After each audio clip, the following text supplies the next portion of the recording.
Scandal at school. A boy expelled for being poor, a ruthless principal, and an unexpected hero. Keanu Reeves. Injustice erupts when Lucas, humiliated for his humble clothing, is mercilessly rejected. But no one expected his uncle to be a Hollywood superstar. What happens next will shake social media and change everything. Subscribe and tell us where you're watching us from. Lucas walked with his head down. The laces of his torn shoes dragged against the ground. His sweater, patched at the elbows, itched against his skin. He could feel the stares on him even before entering the classroom. The laughter began as soon as he crossed the door. "Look who just arrived," said Daniel, the businessman's son. "Looks like he picked his clothes out of the trash." The room burst into laughter. Some kids covered their mouths, pretending to stifle their giggles. Others didn't even bother. Lucas clenched his fists. He couldn't respond. He knew that if he did, it would only get worse. "Some kids just don't belong here," said Principal Thompson indifferently as he walked down the hallway. He didn't stop. He didn't even look at Lucas. The laughter grew louder. Lucas lowered his gaze and hurried to his seat. His hands trembled as he pulled out his notebook. His pen was broken, barely usable. Anna, sitting beside him, leaned in and quietly offered him one. Before he could take it, Daniel knocked it out of her hand, sending it to the floor. "Don't waste it on him," he said with a mocking smile. For a second, the classroom fell silent. No one did anything. No one ever did anything. The teacher walked in and started the lesson. Lucas tried to focus. His vision blurred as he looked at the numbers in his notebook. He didn't want to cry. He wouldn't. "Lucas, come to the front," said the teacher. The whispers returned. Murmurs filled with ridicule and contempt. Lucas stood up and walked toward the board. His legs trembled. Every step was a struggle. When he was just inches from the board, he felt a pull on his back. A dry tear. His sweater had caught on a loose nail. The fabric ripped. The classroom erupted in laughter. Lucas stood frozen. His hands clenched at the sides of his pants. His chest rose and fell quickly. The teacher watched the scene. He said nothing. No one said anything. Lucas had barely set foot in the courtyard when he felt the first shove against his shoulder. He stumbled, but didn't fall. 3 boys surrounded him, their faces twisted in mocking smiles. At the center stood Esteban, the businessman's son, his jacket pristine, his gaze filled with contempt. "Look at the beggar. With those shoes, how does he not trip over himself?" said Esteban, shoving him again. The others laughed. One of them struck him on the back. Lucas felt the sting but remained still. He knew that if he reacted, it would only get worse. "Tell us, is it true that your mom cleans bathrooms?" "I wouldn't be surprised." More laughter. Another shove. This time harder. Lucas staggered and felt the heat rising up his neck. He bit his tongue, but when Esteban pushed him again, his hands moved on their own. He shoved him back forcefully. Esteban lost his balance and fell onto his back. A second of silence. Then, the sound of heavy footsteps. "Lucas." Principal Thompson's voice thundered across the courtyard. The man crossed the space with his rigid stride. He didn't look at Esteban, didn't ask what had happened. He just grabbed Lucas by the arm and dragged him toward the building. "To my office. Now." Lucas swallowed hard. He didn't even try to protest. He knew it would be useless. Thompson sat behind his desk, his expression like stone. In front of him, Esteban wore a satisfied smile. Lucas shifted in his chair, waiting for his turn to speak. But the principal didn't even look at him. "I don't care about your excuses," Thompson said. "You attacked a classmate. That is unacceptable." Lucas clenched his fists. "They were harassing me. That doesn't justify violence," the principal said coldly. You are a problem, Lucas. And this school doesn't need problems. Lucas felt a knot tighten in his stomach. He wanted to shout that it wasn't fair, that Esteban and the others had provoked him. But the words died in his throat. The principal had already made up his mind. When Lucas returned to the classroom, something was wrong. His desk was empty. He looked around. On the floor, his backpack lay open. His notebook was torn to pieces. His pencils broken. His stomach twisted. Quiet laughter echoed through the room. He knew who it was. He knew that if he confronted them, it would only get worse. He crouched down and began gathering what was left of his things. Anna approached. She knelt to help him and handed him a pen. Her eyes held a silent apology. But before she could say anything, a shadow loomed over them. Esteban. The look he gave Anna was enough. She withdrew her hand and stepped away without a word. Lucas watched her return to her seat, her head down. Then he saw Esteban smirk at him, savoring every second. Lucas felt the burn in his eyes, but he didn't let the tears fall. He wouldn't give them that satisfaction. Not this time. Director Thompson's office was a cold place, decorated with diplomas and photos with important people. But at that moment, the only thing that mattered was the look of disgust on his face. "Lucas is expelled," said Thompson with icy calm. Lucas's mother, sitting across from him, tensed up. "Mr. Thompson, please listen." "There's nothing to listen to. Your son attacked another student," he interrupted, leaning back in his chair with a disdainful smirk. "And, frankly, this was inevitable.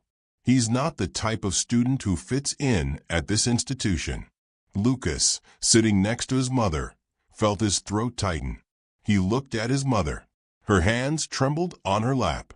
"I beg you to give him another chance. He's a good boy, an excellent student.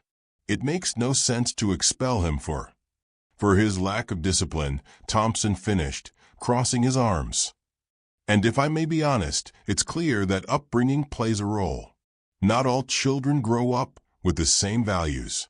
Silence. Lucas's heart pounded with fury. His mother swallowed hard. "We can talk to the board, the teachers," she tried to say. Thompson smiled. It wasn't a friendly smile. "You can try, but I doubt anyone will want to listen. I'd appreciate it if you'd collect your son's things and vacate the institution as soon as possible." He gestured impatiently toward the door. Lucas clenched his fists. His mother stood up with her dignity intact, though her eyes were glistening. Without saying another word, she left the office with her son by her side.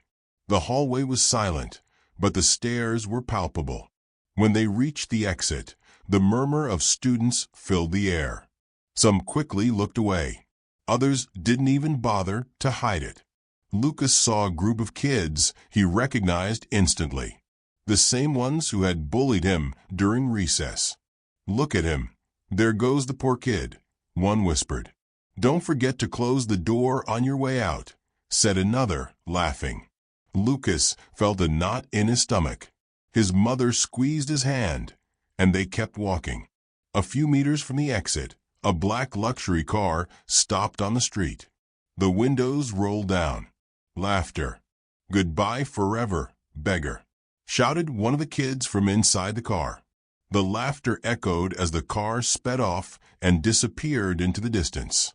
Lucas lowered his head. His mother said nothing, but she pressed her lips tightly together. They walked in silence. And in that silence, Lucas understood something. Something he would never forget. Lucas and his mother arrived home in complete silence. He clenched his fists, his eyes still red. His mother closed the door, sank into a chair, and took a deep breath. "This can't be the end," she murmured to herself. She took out her phone and searched for a contact on the screen. When the video call connected, her brother's face appeared. "Are you okay?" Keanu asked, frowning at his sister's expression. "No, we are not okay." Her voice trembled, but she made an effort to control herself. Lucas was expelled. They didn't even let us defend ourselves. That man, Principal Thompson, said that my son doesn't fit in the school because of the way I've raised him. Keanu's face hardened. He didn't say anything for a moment. He just watched her. "This won't stay like this," he finally murmured, with a tense calm that made his sister realize he meant it. Lucas lifted his head. He looked at the screen with a mix of surprise and relief. Keanu barely nodded, his thoughts already in motion. As soon as he hung up the call, he sat in front of his laptop and began typing the school's name into the search engine. His jaw tightened as he saw the first results.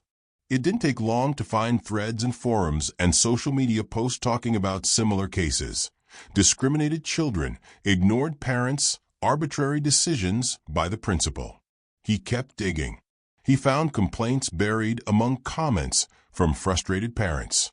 Stories of students punished without reason, of teachers intimidated for questioning Thompson's decisions. Keanu leaned back in his chair and exhaled slowly. His mind analyzed the information with surgical precision. This wasn't just about Lucas. There was a pattern, a systematic abuse. And if there was one thing Keanu knew, it was that every abuser felt untouchable until someone made them fall. He turned off the screen. He sat in the darkness for a few seconds, calculating his next move. He was going to make sure Principal Thompson remembered his name. Keanu entered the school with a firm step. He was dressed in simple clothes, but his presence was unmistakable. His eyes scanned the place carefully. He wasn't there to talk. He was there to make them listen. He approached the reception desk. The secretary looked up and scanned him from head to toe with an expression of indifference. "Do you have an appointment?" she asked in a condescending tone. Keanu gave a faint smile. "I don't need one." The secretary frowned, but before she could respond, Keanu crossed his arms and waited. He had no intention of moving. The murmur of the students began to grow. Some had recognized him. A senior girl took out her phone and raised the camera to take a picture. "Put those phones away." The voice of Principal Thompson echoed through the hallway. The murmur ceased immediately. The girl lowered her phone, but her expression reflected the same contained excitement as the others. Keanu turned his head slowly and met the principal's gaze. Thompson stood still for a moment. Then he cleared his throat and walked toward him with a forced smile. "Mr. Reeves," he said, "I wasn't expecting to see you here." "I didn't announce I was coming," replied Keanu without looking away. Thompson glanced sideways at the students, as if trying to gauge the situation. Finally, he tilted his head toward the door of his office. "Let's go inside." Keanu didn't move immediately. "First, I want to know something," he said firmly. "Do you think what you did to Lucas was fair?" Thompson blinked. The smile vanished from his face. "This isn't the place to discuss it." "I think it's the perfect place." The students exchanged glances. No one spoke, but everyone was listening. The tension in the air was palpable.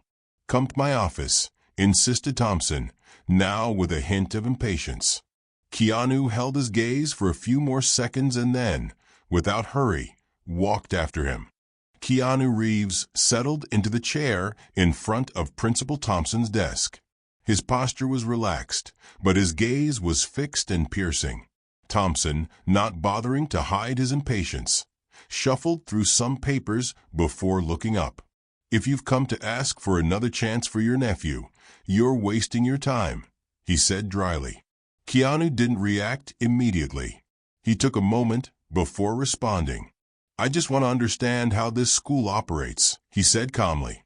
Thompson crossed his arms and let out a slight huff. "Our school maintains a standard of quality. Not just anyone can adapt." Keanu tilted his head slightly, as if analyzing every word. "And what criteria do you use?" "The parent's bank account?" Thompson's expression hardened. He leaned back in his seat and interlaced his fingers. Excellence in education requires certain resources. It's not just about money, but also about environment, discipline, and culture. Children who don't fit that profile can affect the development of others. Keanu remained silent for a moment. Thompson thought he had gained ground, but then Keanu spoke again, his tone slightly firmer. So, if a child doesn't dress according to your expectations or doesn't come from a wealthy family, they have no place here. Thompson made a vague gesture with his hand. Let's not put this in such simplistic terms. There are rules. And your nephew, unfortunately, did not comply with them. You decided that he didn't comply with them. Keanu corrected. His tone was still calm, but there was something in his voice that made Thompson shift in his seat.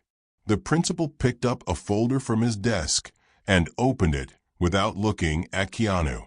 The school's decisions are not up for discussion. We follow protocols. Keanu rested his elbows on the table and looked him directly in the eyes. And do those protocols allow a principal to expel a child without a real reason? Thompson let out a dry laugh. Sir, this is not a personal matter. It's simply a question of maintaining order. Order based on prejudice, Keanu replied.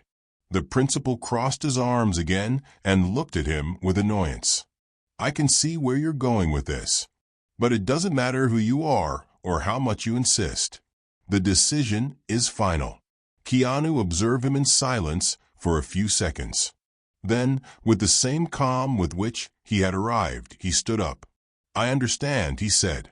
And I assure you, this is not over. Without another word, he walked out of the office, leaving Thompson with a sudden lump in his throat. The murmur began in a corner of the hallway. A teacher, staring at Keanu, whispered his name in disbelief.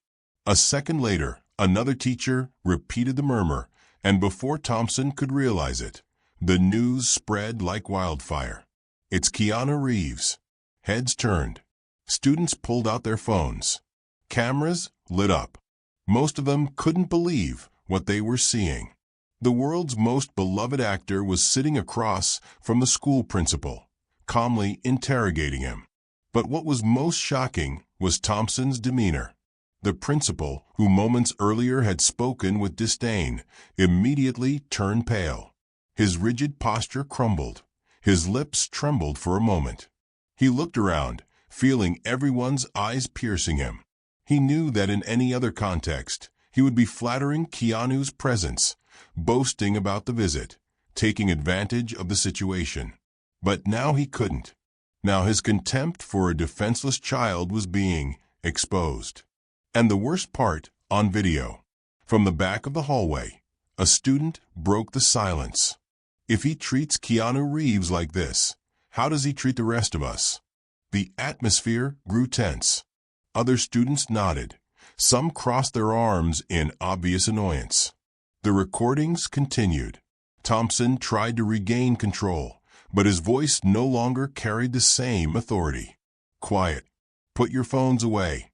His order was ignored. More students began to murmur. Some pointed directly at the principal, recalling moments when they had witnessed his classism. A couple of teachers, previously afraid to speak, exchanged uncertain glances. The barrier of fear was cracking. Notifications started to sound. The recorded videos quickly made their way to parent group chats. Some of them, still fresh with astonishment, didn't hesitate to express their outrage. The messages multiplied. Within minutes, the school received its first calls. The secretary, on the other side of the hallway, picked up the phone. She barely managed to say her greeting when a mother's voice erupted in fury.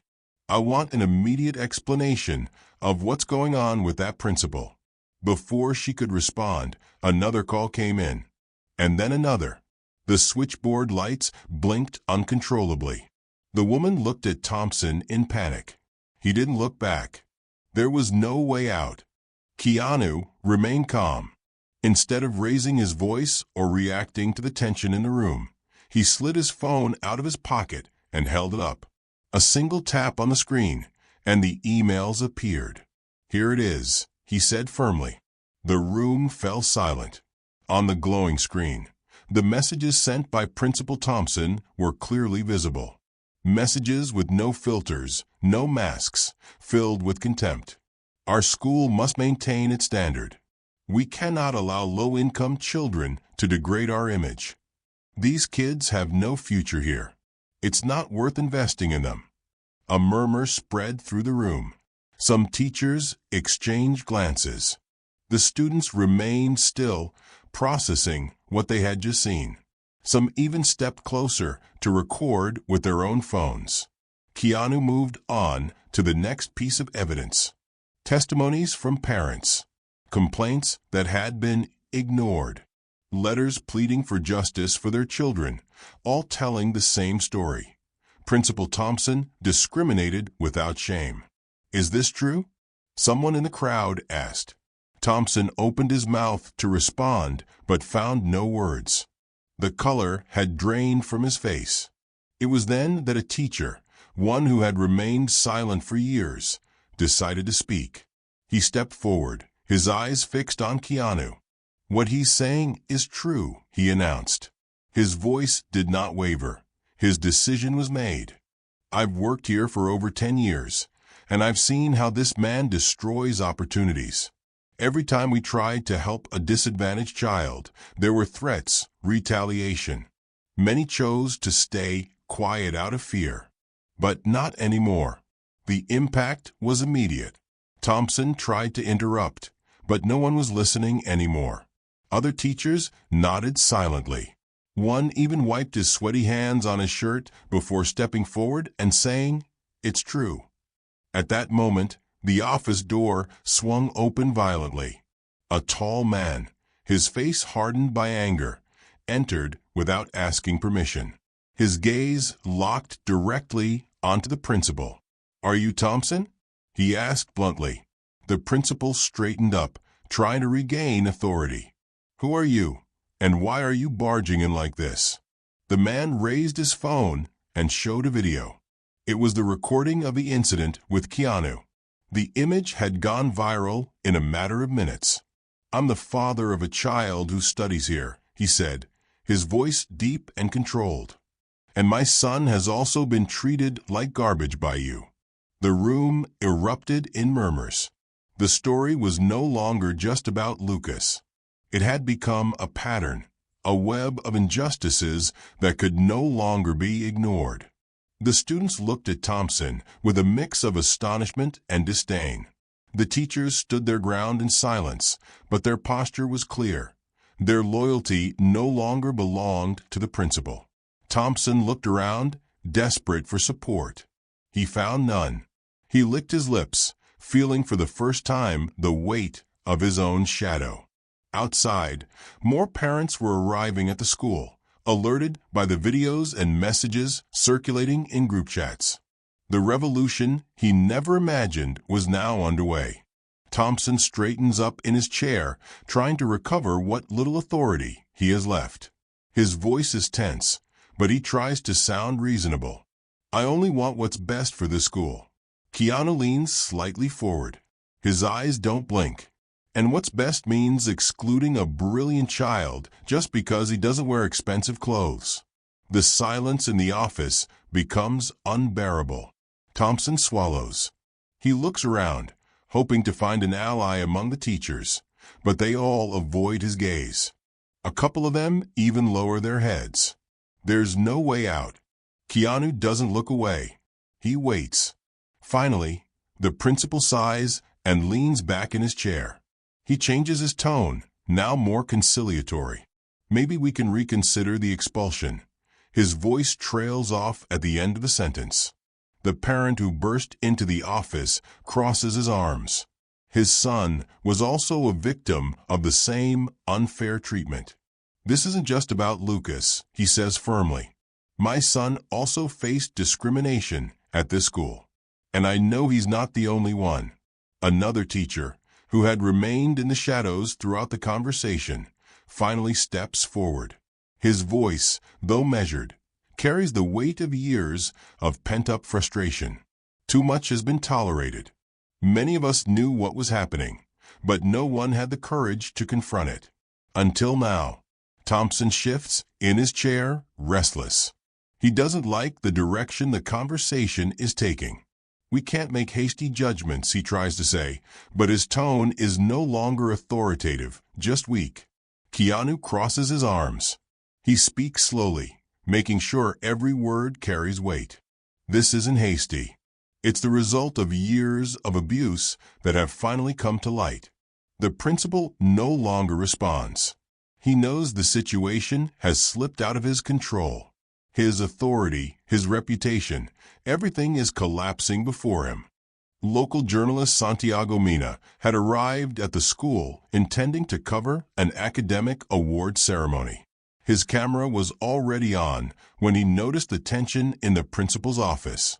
Seeing Keanu Reeves confronting Thompson, his journalistic instinct kicked in. With quick movements, he adjusted the focus and started a live broadcast. On his phone screen, comments began pouring in immediately. Someone in the stream wrote, "Is that Keanu Reeves? Is this real?" Another asked, "Why is he arguing with the principal?" The number of viewers increased every second. In less than 5 minutes, the video had been shared hundreds of times. Users on Twitter and Facebook began tagging national media outlets. Some wrote, "Keanu Reeves defending a child expelled for being poor. This needs to be known." Inside the office, Thompson also became aware of the commotion. His face turned red when a teacher showed him her phone. The live broadcast was already making headlines on several news portals. This is an invasion of privacy," Thompson stammered, trying to maintain his composure. "No, this is transparency," Keanu replied, his gaze fixed on him. Social media exploded with divided opinions. Most demanded answers. Some parents began calling the school, while others headed directly to the building. The overwhelmed administrative staff tried to handle the calls, but failed. Minutes later, the principal's secretary rushed toward him, her face pale. "Mr. Thompson, the school board is on the line. They want to speak with you, right now." The principal swallowed hard. With trembling hands, he picked up the phone. But before answering, he looked at Keanu, who remained unshaken. The silence in the office was overwhelming. The silence in the teacher's lounge was heavy. Murmurs could still be heard in the hallways, along with the echo of Keanu Reeves' voice in the principal's office. But the most surprising thing was what happened next. A student stood up in the middle of the main hallway. His voice trembled at first, but when he saw that everyone was listening, he gathered courage. "The principal, Mr. Thompson, made me stay after school for a week just because I couldn't pay for the school trip to Washington last year," said the boy, clenching his fists. "He said I had to learn the value of sacrifice." The comment landed like a bomb. At first, there was only a low murmur, but then a teacher raised her hand. "He threatened to fire me when I suggested making the school scholarships more accessible to students with fewer resources," she said firmly. "He said that would make our school look like a refuge for mediocre people." All eyes turned toward Principal Thompson, who was still in his office, his face red and his lips pressed tightly together. He looked like a man who knew his castle of lies was about to collapse. Another student, one of those who used to bully Lucas, lowered his head and spoke. I used to bully Lucas. And I know it's not an excuse, but when the principal saw us picking on him, he laughed. He told us that the kid needed to learn his place. He didn't punish us. He encouraged us." This time, the murmur turned into outrage. Teachers, students, and staff exchanged looks of disbelief. A teacher took out her phone and started recording. "It's time for the truth to come out," she murmured. Parents began arriving at the school. Some had seen the journalist's live broadcast. Others had received messages from their children, demanding they come to the school board meeting immediately. Within minutes, the school parking lot was packed. A mother pushed open the main door and walked in with determination. "We demand a meeting with the school board right now," she said firmly. The secretary, nervous, glanced toward the principal's office, waiting for instructions. But Thompson said nothing. He couldn't. A father picked up his phone and dialed the number. "I'm calling the other members of the school board. We're not waiting any longer." The chaos was in motion, and this time there was no way Thompson could control it. Keanu stood up in the middle of the packed auditorium. The silence that settled was absolute. Everyone knew that what he was about to say would change the fate of the school. He took a deep breath and spoke calmly, but with unshakable firmness. "I'm willing to make a significant donation to this institution, enough to improve its facilities, equip them with cutting-edge technology, and offer scholarships, so that no child is excluded for economic reasons. But there is one condition." The air grew tense. Everyone knew what was coming. Principal Thompson must be removed from his position, Keanu declared without hesitation. A murmur spread through the room like an unstoppable wave. Teachers, parents, and students exchanged looks of disbelief and approval. Some smiled, others frowned. Keanu had said out loud what many thought but feared to express. Thompson stood up abruptly. His face was red, a mix of fury and humiliation. "This is blackmail disguised as generosity," he spat, looking at Keanu with contempt. "You can't buy control of this school." Keanu remained unfazed. "I'm not buying anything, Mr. Thompson. I'm offering an opportunity for this institution to be fair to all its students. And, apparently, your presence here is the biggest obstacle to that." The news spread through the hallways like wildfire. Some teachers began gathering in small groups, discussing the impact of the principal's possible departure. Some were loyal to them. Others saw an opportunity for change. The debate quickly became heated. "If we accept the donation, who will guarantee that the school maintains its prestige?" asked Ms. Carter, who had worked under Thompson's leadership for years. "Prestige?" replied Mr. Marquez. "The same prestige that excludes children who can't afford to pay? I'd rather have a school where anyone has the opportunity to learn, not just those who meet Thompson's elitist standards." Verbal confrontations escalated. Factions divided. Some defended the principal. Others pointed to him as the main problem. But one thing was undeniable. Keanu's offer had created a rift in the power structure that Thompson had built. Meanwhile, in a corner of the hallway, Thompson strode toward his office. His hands were clenched into fists. He couldn't allow this to slip out of his control. Then, he sensed a presence beside him. It was Mr. Holloway, one of the school board members. He didn't look at him directly, but his tone was cold and sharp. "If you don't resign, this will get worse." Thompson froze. He turned slowly, trying to read Holloway's face to see if he was serious or just trying to intimidate him. But the man's expression left no doubt. It wasn't a warning. It was a sentence. A chill ran down the principal's spine. For the first time in years, he understood what it felt like to be cornered. Thompson sat rigidly in his seat, his knuckles white from gripping the armrests. He refused to accept the inevitable. "You can't do this," he growled, staring at the members of the school board seated across from him. The board president, Mr. Collins, held his gaze firmly.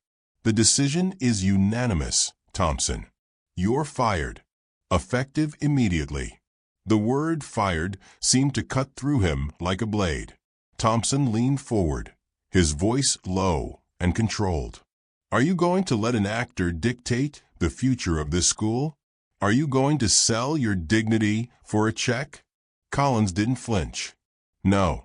We're going to fix what you destroyed." The silence in the room was thick. The other board members avoided his gaze. They knew everything they had allowed under his leadership had come to light. There was nothing he could do to save himself. His face red with rage, Thompson stood up abruptly, pushing the chair back with a sharp thud. "I won't allow you to humiliate me like this," he said, his voice trembling with fury. Collins exhaled wearily. "You have 1 hour to collect your things." Thompson stormed through the door of his office. When he entered, everything felt smaller, as if the walls had closed in on him. He pulled a cardboard box from a shelf and began hastily packing his belongings. A desk clock, a couple of luxury pens, a picture frame with a photo of himself at an awards ceremony. He paused for a moment, staring at the image. Principal of the Year. What had gone wrong? How had it come to this? A subtle sound snapped him out of his thoughts. He turned and saw a group of students at the door. They said nothing. They didn't move. They just watched. Some held their phones up, recording his every move. Indignation rose in his chest. "What are you looking at?" he snapped, but no one responded. The murmur in the hallways was unmistakable. The news of his downfall had spread like wildfire. There was no more respect in those gazes, only a cold curiosity. He grabbed the box and stepped into the hallway. Every step felt like walking on hot coals. Whispering stares, judging eyes, phones capturing his exit live. His shoes echoed hollowly on the floor. The air outside the school felt different, heavier. He clutched the box to his chest and walked down the stairs without looking back. The gate closed behind him with a definitive metallic clang. Thompson didn't need to see the videos to know what would happen next. Within hours, his face would be all over social media. His name in every headline. His career was over. Lucas walked down the hallway with cautious steps. The last time he had walked through there, they had looked at him with disdain, as if he didn't belong. But this time, something was different. As soon as he crossed the entrance, a thunderous applause enveloped him. Students and teachers watched him with a mix of admiration and shame. Some smiled, others nodded, as if acknowledging a truth they had once refused to accept. Among the crowd, the same kids who had humiliated him in the past approached. Diego, the leader of the bullies, was the first to step forward. "Hey, Lucas. I'm sorry. We shouldn't have treated you that way," he murmured, without looking at him directly. "We were wrong." Lucas stared at him. He remembered every insult, every shove in the hallways. But he also remembered what his mother always told him. Forgiveness is a sign of strength. He nodded slowly. "It's okay," he replied, nothing more. Diego seemed relieved, and little by little, others joined in with their apologies. The air inside the school felt different, as if an invisible barrier had crumbled. Lucas headed to his classroom, and for the first time, found his chair waiting for him. As he sat down, he noticed how his classmates looked at him, but no longer with disdain. There was respect in their eyes, even curiosity. Midway through the morning, a teacher approached him. It was Mr. Mendoza, who had always been strict but fair. He leaned down slightly and spoke to him in a low voice. "Lucas, what you did, what you endured isn't easy, but you proved something important. No one can define you by what you have, but by who you are. And you are brilliant. You have a great future ahead of you."